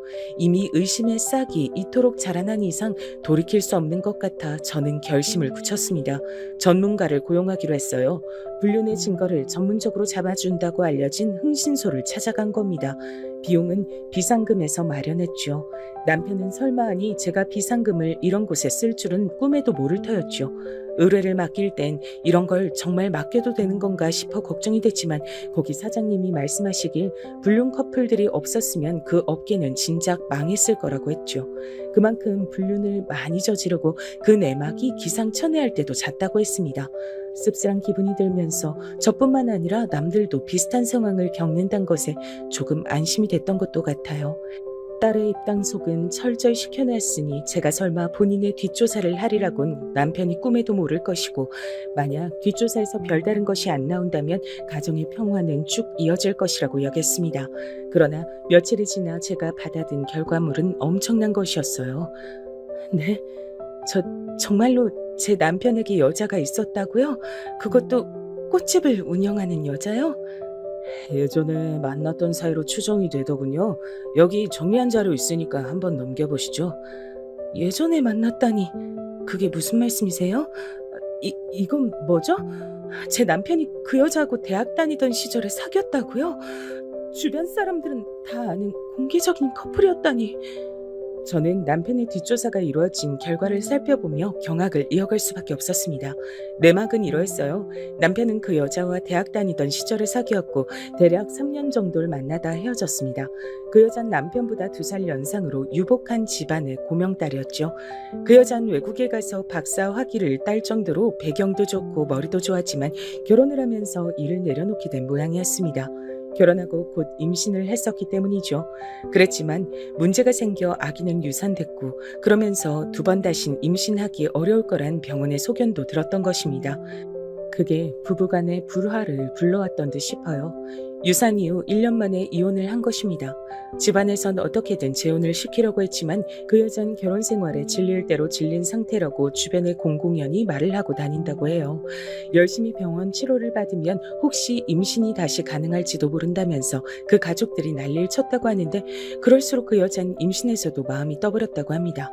자기 인생에 임신은 2번 다시 없을 거라고 말을 하며 다녔다더군요. 그러면서 마음을 달래려 꽃꽂이 수업을 듣다가 아예 그쪽으로 창업을 하게 된 거죠. 집안에 돈이 있으니까 지원을 받았나 보더라고요. 그렇게 꽃집이나 운영하면서 조용히 잘 살았으면 참 좋았을 텐데요. 제 남편을 만난 겁니다. 어떻게 2사람이 다시 만난 건진 뒷조사에서도 나와 있지 않았어요. 다만 2사람이 바람을 피운 게 벌써 2년이 훌쩍 넘었다는 것만은 확실했고 이것이 절 미치게 만들었습니다. 2년이 넘는 기간 동안 전 매일같이 농락을 당하고 있었던 거예요. 결혼이나 임신 생각이 없는 딸이 예전에 만났던 남자친구와 놀면서 재밌게 지내는 것을 그 집안에선 좋게 봤다고 합니다. 또한 시댁에서도 그 여자를 반겼다고 해요. 잘 사는 집 딸이니까요. 게다가 고학력자, 엘리트였으니까요.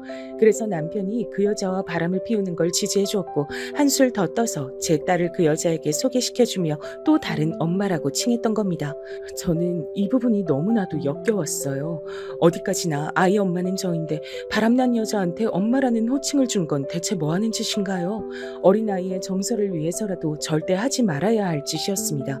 두 사람은 만남을 아주 즐기고 있는 것인지 제가 딸에게서 꽃집 엄마라는 사실을 알게 되었던 날, 남편이 회식이 잡혔다고 했던 날도 둘이 만나서 밤에 함께 시간을 보낸 모양이었습니다.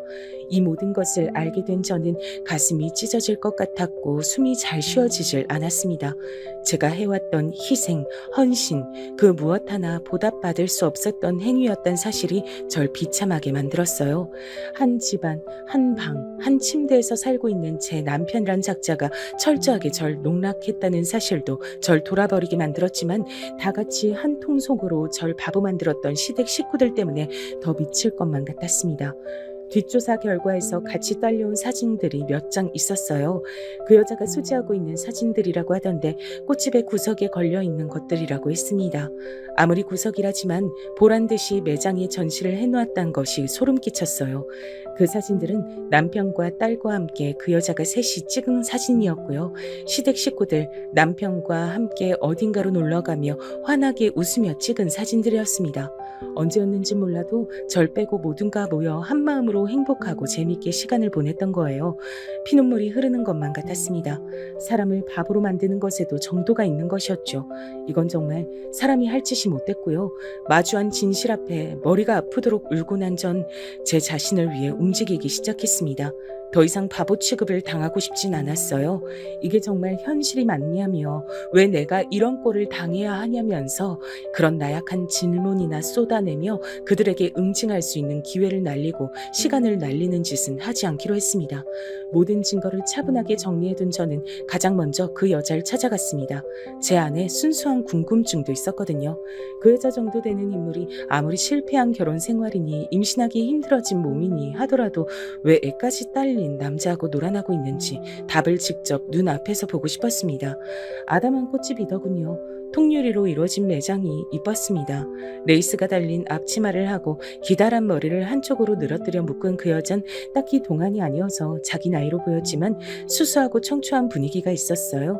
요컨대 남자들이 잊지 못하는 자기만의 첫사랑 같은 이미지와 어울렸습니다. 그래서 제가 피식 웃고 말았는데 그 여자가 저와 눈이 마주치자마자 매만지던 꽃을 내려놓고 한숨을 깊게 내쉬더군요. 제가 누군지 아시는가 보네요. 네, 알고 있어요. 이쪽으로 와서 앉으세요. 커피 한 잔 드릴게요. 커피는 됐고요. 얘기나 좀 해주세요.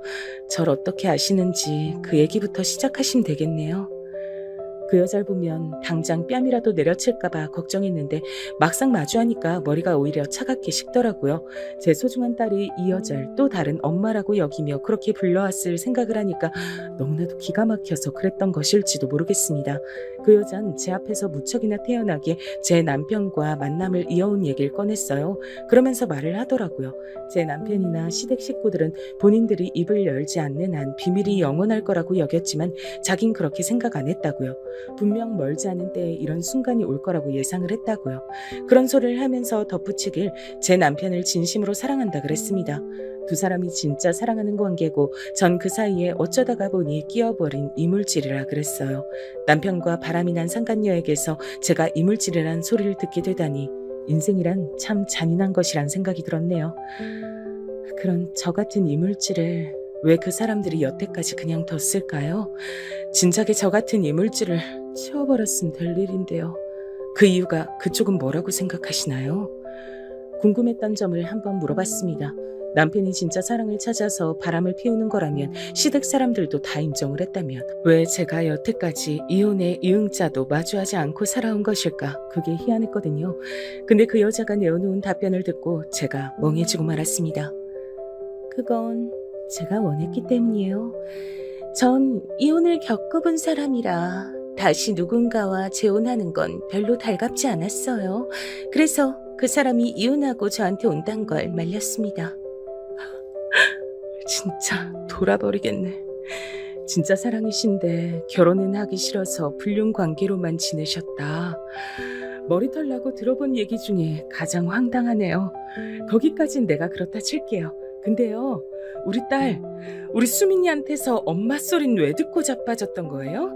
아무리 진짜 사랑이랍시고 포장해봤자 결국은 더럽고 역겨운 불륜일 뿐인데 거기 왜 애먼 어린아이까지 끼어들게 만든 거냐고요.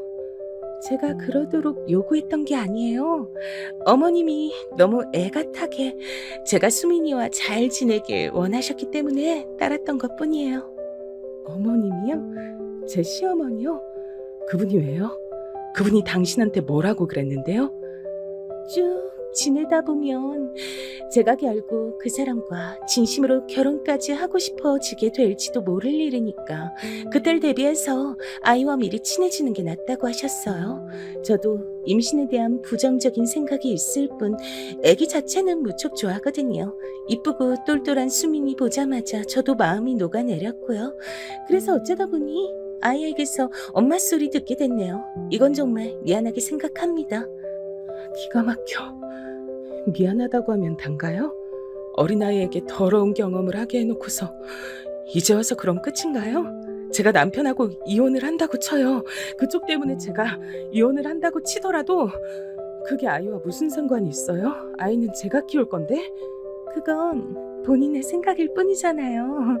그 사람도 그 사람 가족들도 전혀 그렇게 생각 안 합니다. 그리고 솔직히 저도 제가 아이를 다시 가질 거란 생각이 안 들기 때문에 이왕이면 수민이에게 욕심이 나는 것도 사실입니다. 이런 미친년을 봤나. 왜 집안 좋고 머리 좋은 여자가 처자식 있는 유부남하고 묻어먹는가 싶었는데 제정신이 아니라서 그랬구나. 이제야 명료해지네. 당신 두 번 다신 우리 수민이 근처에도 가지마. 수민이 내 딸이야. 그 역겨운 불륜놀이에 감히 끼워도 될 존재가 아니야. 뭐 마음대로 생각하세요. 이미 모든 일은 벌어진 뒤니까요. 태어나기 짝이 없는 그 여자의 태도를 보며 정신적으로 문제가 많은 사람이란 생각이 들었습니다. 구제의 여지도 없겠더라고요. 마음을 단호하게 잡는 것에 아주 큰 도움이 됐죠. 저는 그 여자의 얼굴에 가운데 손가락을 날린 후 매장 앞에 침을 뱉고 떠났어요. 마지막에 당황한 그 얼굴을 보니까 그나마 기분이 좀 낫더라고요. 그날 저녁 남편이 화가 난 얼굴로 집에 왔습니다. 당신 희연이 가게 찾아갔었어? 가서 뭐라고 한 거야? 뭐라고 했길래 희연이가 상처를 받아서 우는 소리를 내? 잠깐, 수민이는 어디 갔어? 안 보이네? 딸이 안 보이는 것보다 상간녀의 아니가 먼저인가 봐. 역시 자식까지 두고서 바람 피우는 미친놈의 사고해론 정상이 아니구나. 그게 아니라 암튼 수민이 어딨어? 그리고 대체 어떻게 알고서 희연이 가긴 찾아간 거야? 그년 이름이 희연인지 나발인지 안 궁금하니까 자꾸 말하지 마. 날 더 이상 자극하지 않아도 나는 이미 충분히 너희 년놈들을 찢어 발길 준비가 돼 있거든. 뭐라고? 당신 일단 진정하고 내 말 좀 들어봐. 진심으로 마음이 통하는 상대를 만난 게 죄는 아니잖아. 어쩔 수 없는 남녀감의 끌림인 거잖아. 그렇다고 해서 내가 당신을 더 이상 사랑하지 않는다는 것도 아니었어. 당신은 내 아이를 낳아준 엄마이고 함께 있으면 안정적이고 좋아. 당신은 당신대로의 매력이 있어. 그럼 개소리를 지금 나 듣기 좋으라고 하는 거야? 당신 정말 내가 만만하구나. 내가 바보 천치로 보이는구나. 그래, 이런 취급이나 받도록 내 자리를 내가 만든 거겠지. 호구처럼 당신 맞춰주면서 가정의 평화를 위해 나 혼자 노력하면서 그렇게 멍청하게 지내온 대가가 지금 이건 거야. 지난 날을 죽도록 후회해. 제발 이러지 마. 차분하게 우리 같이 생각이란 걸 해보자. 나 솔직히 집에 오기 전까진 당신이 희연이 많이 괴롭힌 것 같아서 화가 났었는데 지금은 좀 가라앉았어. 당신도 나에겐 소중한 존재라고 생각하고 있어.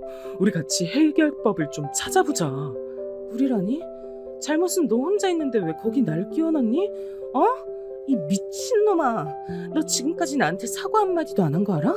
미안하단 상투적인 인사 한마디를 안 한 거 알고 있냐고, 이 나쁜 놈아. 근데 내가 널 어떻게 용서해? 어떻게 받아줘? 이미 다 끝났어. 그니까 해결법 같은 소리 하지 마. 진짜로 죽여버리고 싶으니까. 제가 이글이글 타오르는 눈빛으로 외치자 남편은 꿀먹은 벙어리가 됐습니다. 늘 져주면서 살았던 제가 이렇듯 폭발한 게 믿어지질 않는다는 표정이었죠. 그것마저도 가짠게 느껴졌습니다.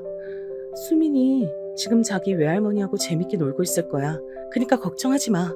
앞으로도 쭉 우리 수민이 걱정은 하지 말았으면 내가 키울 거니까. 당신하고 전혀 상관없이 나 혼자서 잘 키울 거야. 그런 줄 알아. 안 돼. 수민은 내 딸이기도 해. 당신이 뭔데 그런 결정을 혼자서 내려? 절대 용납 못해. 그래? 그럼 결정해. 수민이야 아님 그년이야? 하나만 선택해. 수민이를 선택하면 그녀는 죽는 그날까지 두 번 다시 만나질 않겠다고 각설써. 만나면 전 재산을 나랑 수민이한테 주고 이혼한 뒤 멀리 떠나버리겠다는 각설 써야 돼. 어떡할래? 당연히 우리 딸이 우선이지만 내가 그런 각서까지 쓰길 좀... 빈말이라도 쓰겠다고는 안 하네. 잘 알았어. 이제 끝이야. 넌 네 맘대로 바람 피우면서 애기 데리고 불륜에 껴넣기도 했는데 아이를 내가 키우겠다는 결정 내 마음대로 내리는 게 왜 안 돼? 넌 되고 난 안 돼? 웃기는 놈이네. 넌 나한테 박살날 각오나 해. 반성 따위 없는 뻔뻔한 남편의 모습에 남아있던 일말의 기대, 정 이런 것들이 다 날아가는 것이 느껴졌습니다. 제가 무척이나 강하게 나온 것에 놀라서 압도당했던 남편은 정신이 조금 들자 저에게 화를 내기 시작했어요. 자기가 그토록 죽을 죄를 지었다곤 생각하지 않는다고 하면서 난리를 쳐댔습니다. 개소리를 진지하게 들어줄 이유는 없었죠. 깔끔하게 무시했고 이혼 소송을 걸었습니다. 망설임 따윈 없었어요. 제가 이혼 소송을 걸자 시댁이 뒤집어졌죠. 시어머니께서 저에게 찾아와 제 뺨을 치셨습니다. 이런 피도 눈물도 없는 년 같으니라고. 네가 뭔데 우리 아들에게 그딴 모욕을 안겨줘? 모욕을 당한 건 전데요. 제가 모욕당하는 것에 어머님도 일조를 하셨잖아요. 그래놓고 저한테 이러시면 곤란한데요. 혹시 치매라도 오셨어요? 역시 이래서 근본이 처단 것과 애초에 상종을 하는 게 아니었어. 집안이 빵빵하고 가방 끈독인 그런 여자를 진작에 며느리로 들었어야 했는데 네가 해낸 것이라곤 우리 집안에 손주를 안겨준 것밖에 없구나. 아이는 우리가 키울 테니까 넌 개운하고 가볍게 재혼자리나 알아보는 게 어떻겠니? 너도 그게 낫잖아. 어떻게 치매가 세게 왔나 보네요. 전 전에 없이 당돌하게 맞섰고 충격을 받으신 시어머니께선 더욱 분에 차서 제 머리채를 잡으셨어요. 저는 시어머니께서 들이닥쳤을 때부터 휴대폰으로 112에 신고할 준비를 마쳐놓고 뺨을 맞자마자 버튼을 누른 뒤였습니다. 그 뒤로 일부러 더 도발을 했던 것이었고요. 시어머니께서 저에게 온갖 분풀이를 하고 계실 때 경찰차가 도착했어요. 그리고 저는 그 앞에서 정신이 혼미한 척을 하며 쓰러졌습니다. 경찰? 갑자기 경찰이 왜 출동을 해? 얘는 왜 또 쓰러진 거야? 나 미치겠네. 시어머니께서는 경찰차를 타셨고 전 구급차를 탔습니다. 일이 커지고 말았죠. 이혼 소송에서 가뜩이나 유리한 제가 미치도록 더 유리해지고 말았습니다. 남편은 개거품을 물었어요. 그제서야 뭐가 잘못됐다고 느꼈는지 저에게 사과를 시작했습니다. 수민이 엄마, 내가 잘못했다. 내가 워낙 마음이 약해서 옛날에 잠깐 만났던 여자한테 잘해주고 싶어서 그랬어. 그것뿐이었어. 사실은 나한테 당신뿐인데 내가 그걸 모르고 헛짓거리란 거야. 수민 엄마, 나 용서해주면 이제 앞으로 정말 잘할게. 기회 좀 줘라. 잘못했어. 무릎을 꿇고 눈물로 저에게 싹싹 빌더군요.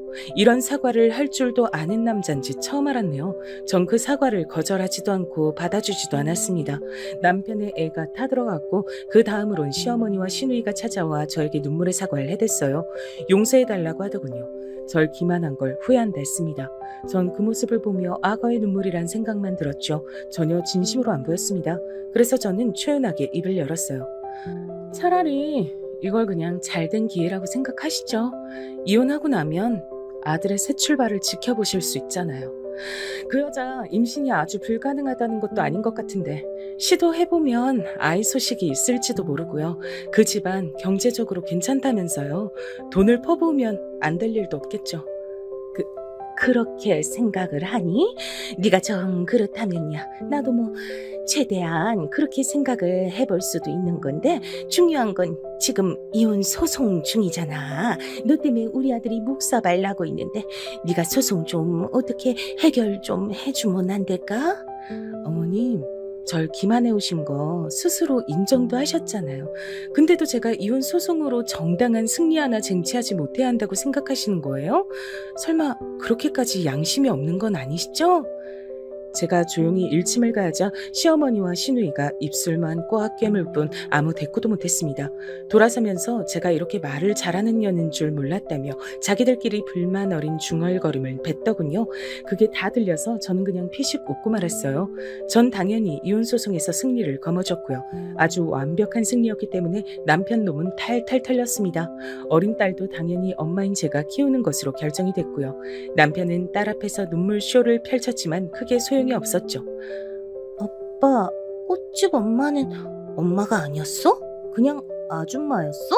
근데 아빠가 나한테 그 아줌마 엄마라고 부르라고 시켰던 거야? 아빠 진짜 이상해. 아니야, 수민아. 그건 그럴 만한 이유가 있었어. 아빠가 나중에 다 설명해 줄게. 아빠가 엄마한테 상처 줬어? 엄마한테 잘못했어? 외할머니가 그랬는데 아빠가 엄마한테 아주 큰 잘못을 해서 이제 같이 못 사는 거래. 나 아빠 미워. 아빠 싫어서 이제 안 보고 싶어. 영특한 딸의 활약에 전 남몰래 미소를 지었고 남편 놈은 충격을 받아서 눈물을 훔치며 돌아서야만 했습니다. 그러면서도 이제 그 여자와 장밋빛 미래를 그릴 생각을 했을지도 모를 일이었죠. 하지만 그런 미래 따위 제가 선사해줄 생각이 없었습니다. 전 그 여자의 꽃집에 찾아갔을 때 성능 좋은 녹음기를 숨겨간 바였어요. 그리고 녹음 파일을 그 여자의 모든 지인들에게 돌렸습니다. 흥신소에게 맡긴 마지막 의뢰였죠. 또한 꽃집이 있는 지역 커뮤니티에 이 저질스러운 불륜의 내막도 다 퍼뜨렸습니다. 가장 관건이었던 건 그 여자의 전 남편에게도 이 사실을 알린 거였죠. 녹음 파일도 보냈고요. 제 기대대로 그 전 남편이 그 여자에게 연락을 한 모양이었습니다. 좋은 의도에서 할 연락은 아니었고요. 비웃고자 함이었겠죠. 그러자 그 여자는 자존심에 큰 상처를 입었고 수치심에 꽃집도 닫아버렸어요. 진절머리가 나는 전 남편에게 비웃음을 당한 게 견디기 힘든 모양이었습니다. 그리고 저는 이제는 전 남편이 된 놈의 직장에 일부러 이혼 결정 관련 서류를 보냈습니다. 이혼 소문이 직장에 쫙 퍼지게 됐고요. 직장의 사내 커뮤니티에도 전 남편 놈의 불륜 일화들을 쫙 올려서 퍼뜨렸어요. 전 남편 놈은 도망치듯 퇴사를 해야만 했습니다. 본인들이 세기의 사랑이라도 하는 것처럼 착각했던 연놈들은 상황이 그렇게 되자 본인들의 힘든 것에만 초점을 맞췄고 서로가 더 힘들다고 주장하며 서로를 원망하다가 헤어졌더라고요. 우습게도 겨우 그 정도 사랑이었던 겁니다. 저는 친정에 있지 않고 다른 곳에 집을 얻어 딸과 새로운 일상을 시작했어요. 친정과 멀지 않는 동네였고요. 갑자기 이사를 가게 되어서 딸에게도 미안했는데 새로운 유치원에서 적응을 잘하며 발랄하게 지내는 딸의 모습에 곧 안심을 하게 됐답니다. 전 남편 놈은 미치게 후회를 한다면서 울고불고 난리를 쳤었지만 저도 그렇고 저희 친정 식구들도 아무도 상대를 안 해줬어요. 그쪽에는 이제 일말의 정 같은 것도 안 남아 있었으니까요. 전 시어머니께서 깊은 상심으로 결국 쓰러지셨다는 후문이 들려왔을 때도 별로 안타깝지도 않더라고요. 자업자득이란 생각만 들었네요. 전 딸과 행복한 일상을 이어가다가 좋은 인연을 만나게 됐어요. 재혼 생각은 크게 없었고 그 생각은 변하지 않았기에 정식으로 부부가 되진 않았고요. 다만 좋은 감정으로 오랜 세월을 만나고 있답니다. 그 사람은 결혼 생활에서 일찍이 사별을 겪은 뒤 재혼을 생각하지 않고 살았던 경우였기에 저와 어느 정도 마음이 통했던 거예요. 정말 매너가 좋고 성품이 따뜻한 사람입니다. 딸한테도 정말 잘해줘요. 딸이 사춘기 때 저하고 많이 싸우기도 해서 제가 그때 많이 힘들었는데요. 그 시기에 저도 어쩌지 못했던 딸의 마음을 알아주고 보듬어준 사람이기도 하답니다. 정말 편안한 인연이에요. 이렇듯 잘 지내고 있는 일상의 옛 과거에 그런 일들이 있었던 게 믿어지지 않을 정도랍니다. 저는 딸과 무척 행복하게 지내고 있으니까요. 제 이야기 들어주신 여러분들의 일상에도 크고 작은 행복들이 잔뜩 내려앉길 바라겠습니다.